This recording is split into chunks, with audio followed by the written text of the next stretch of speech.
नमामीशमीशाननिर्वाणरूपम् विभुं व्यापकं ब्रह्मवेदस्वरूपम्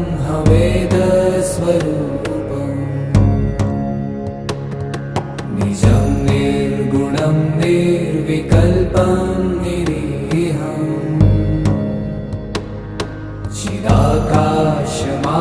चिदाकाशमाकाशवासं भजेऽहम्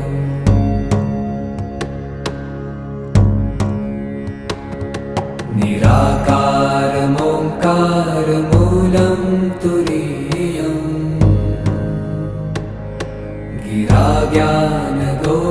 गिराज्ञानगोतीतमीशं